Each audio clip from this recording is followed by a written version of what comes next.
আমরা কি প্রত্যেকদিন কোনো টক্সিক রিলেশনশিপের মধ্যে আরও বেশি করে ঢুকে যাচ্ছি, যেখান থেকে হয়তো প্রত্যেক দিন আমি বেরিয়ে আসতে চাইছি, কিন্তু আবারও সেটাকে ভালোবাসা ভেবে ভুল করছি? এটাকে সাইকোলজিক্যালি বলা হয় ট্রমা বন্ডিং। ট্রমা বন্ডিং হলো এমন একটা স্ট্রং ইমোশনাল অ্যাটাচমেন্ট যা ক্রিয়েট হয় অ্যাবিউজ, ম্যানিপুলেশন বা স্ট্রং ইমোশনাল পেনের মধ্যে দিয়ে, যার মধ্যে মধ্যে থাকে লাভ, কেয়ার, অ্যাফেকশন, অ্যাপোলজি ইত্যাদি। সাইকোলজি ল্যাঙ্গুয়েজে দেখতে গেলে একে বলা হয় ইন্টারমিটেন্ট রিইনফোর্সমেন্ট। মানে ব্রেন ঠিক প্রেডিক্ট করতে পারে না কখন আমরা ভালো ব্যবহার পাবো আর কখন ঠিক পাবো না। আর এই আনপ্রেডিক্টেবিলিটি অ্যাটাচমেন্টকে আরও বেশি স্ট্রং করে তোলে।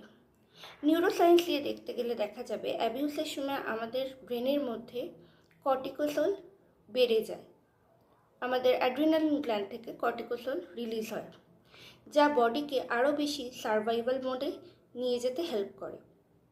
তারপর যখন পার্টনারের কাছ থেকে কোনো ভালো ব্যবহার পাচ্ছি বা ভালোভাবে বিহেভ করছে, তখন ব্রেন আমাদেরকে আরও বেশি ডোপামিন রিলিজ করতে থাকে, এবং এই ডোপামিন রিলিজ করার জন্য টেম্পোরারিলি একটা আমরা রিলিফ পাই, এবং আবারও কিন্তু আমাদের ব্রেন ডিরেক্ট করে যে সেই রিলেশনটার প্রতি আরও বেশি স্ট্রং হতে।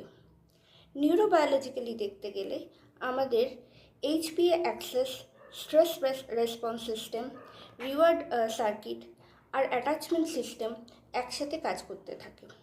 তাই অ্যাবিউসিভ রিলেশন থেকে বেরিয়ে আসা অনেক সময় আমাদের পক্ষে কিন্তু কঠিন হয়ে ওঠে, এবং উইথড্রলের মতো ফিলও হতে থাকে, যেখান থেকে আমাদের তৈরি হতে থাকে অ্যাংজাইটি, গিল্ট, এমটিনেস বা কখনো কখনো ইন্টেন্স ক্রেভিং।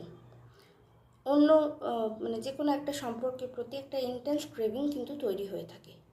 তখন আমাদের মনে রাখতে হবে যে ট্রমা বন্ডিং কিন্তু আসলে কোনো উইকনেস নয়, এটা কিন্তু আমাদের ব্রেন আর নার্ভাস সিস্টেমের একটা সার্ভাইভাল অ্যাডাপ্টেশন, যেটার মধ্যে দিয়ে কিন্তু আমরা এই রিলেশনশিপ থেকে কখনোই বেরিয়ে আসতে পারছি না।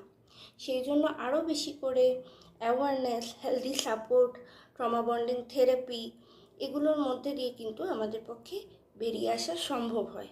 ফলে আমাদেরকে নিজেদের ব্যবহার এবং আমাদের প্রতি অন্যজনের ব্যবহার, আমার পার্টনারের ব্যবহার ঠিক কীরকম সেটার ব্যাপারে কেয়ারফুল থাকতে হবে।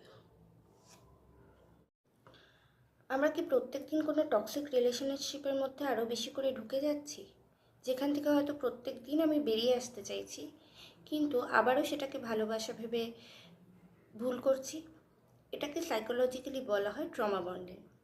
ট্রমা বন্ডিং হলো এমন একটা স্ট্রং ইমোশনাল অ্যাটাচমেন্ট যা ক্রিয়েট হয় অ্যাবিউজ, ম্যানিপুলেশন বা স্ট্রং ইমোশনাল পেনের মধ্যে দিয়ে, যার মধ্যে মধ্যে থাকে লাভ, কেয়ার, অ্যাফেকশন, অ্যাপোলজি ইত্যাদি।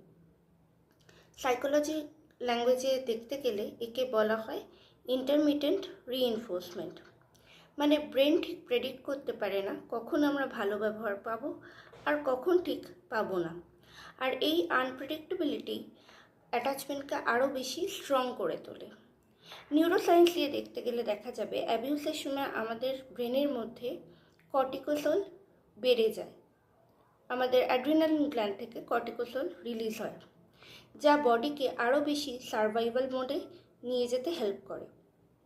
তারপর যখন পার্টনারের কাছ থেকে কোনো ভালো ব্যবহার পাচ্ছি বা ভালোভাবে বিহেভ করছে, তখন ব্রেন আমাদেরকে আরও বেশি ডোপামিন রিলিজ করতে থাকে, এবং এই ডোপামিন রিলিজ করার জন্য টেম্পোরারিলি একটা আমরা রিলিফ পাই, এবং আবারও কিন্তু আমাদের ব্রেন ডিরেক্ট করে যে সেই রিলেশনটার প্রতি আরও বেশি স্ট্রং হতে। নিউরোবায়োলজিক্যালি দেখতে গেলে আমাদের HPA axis, stress response system, reward circuit আর অ্যাটাচমেন্ট সিস্টেম একসাথে কাজ করতে থাকে। তাই অ্যাবিউসিভ রিলেশন থেকে বেরিয়ে আসা অনেক সময় আমাদের পক্ষে কিন্তু কঠিন হয়ে ওঠে, এবং উইথড্রলের মতো ফিলও হতে থাকে, যেখান থেকে আমাদের তৈরি হতে থাকে অ্যাংজাইটি, গিল্ট, এমটিনেস বা কখনো কখনো ইন্টেন্স ক্রেভিং। অন্য যে কোনো একটা সম্পর্কের প্রতি একটা ইন্টেন্স ক্রেভিং কিন্তু তৈরি হয়ে থাকে। তখন আমাদের মনে রাখতে হবে যে ট্রমা বন্ডিং কিন্তু আসলে কোনো উইকনেস নয়, এটা কিন্তু আমাদের ব্রেন আর নার্ভাস সিস্টেমের একটা সার্ভাইভাল অ্যাডাপ্টেশন, যেটার মধ্যে দিয়ে কিন্তু আমরা এই রিলেশনশিপ থেকে কখনোই বেরিয়ে আসতে পারছি না। সেই জন্য আরও বেশি করে awareness, healthy support, trauma bonding therapy, এগুলোর মধ্যে দিয়ে কিন্তু আমাদের পক্ষে বেরিয়ে আসা সম্ভব হয়। ফলে আমাদেরকে নিজেদের ব্যবহার এবং আমাদের প্রতি অন্যজনের ব্যবহার, আমার পার্টনারের ব্যবহার ঠিক কীরকম সেটার ব্যাপারে কেয়ারফুল থাকতে হবে।